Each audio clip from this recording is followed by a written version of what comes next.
So there's been a lot of unfortunate news lately about women finding themselves in really dangerous situations, and a lot of people are feeling really helpless right now and not quite sure what to do if they find themselves in a bad situation.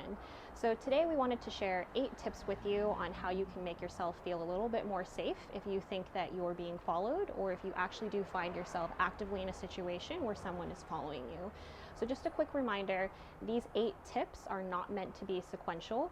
You will have to constantly reevaluate your situation just to make sure that you're continuously feeling safe. And if you do find that you need to readjust some of these steps to match the situation, you're absolutely welcome to do so. So the number 1 tip that we have for you is to pay attention. I know that it seems super obvious, but when you find yourself in a public place, you always want to make sure that you're aware of your surroundings. You know, we all have busy lives. We're going to be looking at our phones, answering emails and texts. Maybe you're listening to a podcast or on a call. But when you're in a public situation, just try to make sure that you're aware of who is around you and what is around you. So make sure you try to put your phone away or don't look at it as often. And also, if you're listening to something, try and take one earbud out or try to lower the volume so that at least you can hear what's happening around you. So tip number 2 is to trust your gut. All of us have built-in intuition, and if you start to feel that something might be a little bit off, you should definitely listen to that, and it might be time to act. So in these situations, let's just say that you're on a place like a public bus. You can always get off on a stop that's actually not yours, just in case you're worried that someone might be close behind you or might be interested in where you live. Or you could try and find a seat that's closer to the front of the bus so that you'll be closer to the driver if you ever need to ask for help. So tip number 3 is to look behind you. The only way that you're going to know if you're actually being followed is to check. And the number 1 objection that we usually get for this tip is, what if by looking at someone, that's enough to aggravate them to attack me?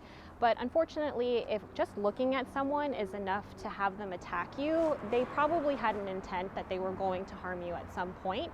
And in that situation, it's better to actually face the situation head on than pretend that it's not happening or not acknowledging it. And when you look behind you, it doesn't have to be something super obvious. You don't have to turn around and say, "Hey, why are you following me?" It could be something subtle. You could cough into your shoulder to check, or if you're holding something, you could put it away in your purse and look over that way. And you can also use your peripherals and the environment around you. You can look into car windows, or if you're passing by a building, looking into the reflection as well to make sure that someone's not following you. Tip number 4 is to stop and check. If you believe that somebody is following you, you should take a pause and try to observe their behavior in reaction to yours. So let's say that you see a trash can on the side of the road. You can look through your pockets or pretend to look through your purse for something to throw away. You can also take a moment to take your phone out and pretend to text. And as you're doing that, pay attention to what this person is doing. If they're changing their behavior to match whatever it is that you're doing, it's a huge red flag that this person is probably targeting you specifically. Tip number 5 is to start moving towards help. And what we mean by that is if you find yourself on a street that's a little bit more isolated, try to find an area with really good light, somewhere that's a little bit more lively. A great place to go is a bar where there might be more people. You could try to find an open business or a coffee shop, even a liquor store. Those are always open late at night as well. Tip number 6 is to call for help.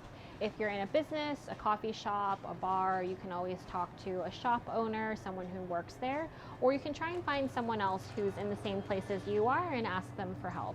But if all of that doesn't work, you can always call or text a loved one or a friend, ask them to come and meet you, or you can also call the police as well and let them know that you think you're being followed. Tip number 7 is a final check. If you're feeling a little bit more secure and you're ready to return to your original location, before identifying where you actually live, just want to make sure that you survey your surroundings. Look around you and make sure that there's no one that is making you feel threatened or unsafe before entering your home. And finally, tip number 8 is to secure your location.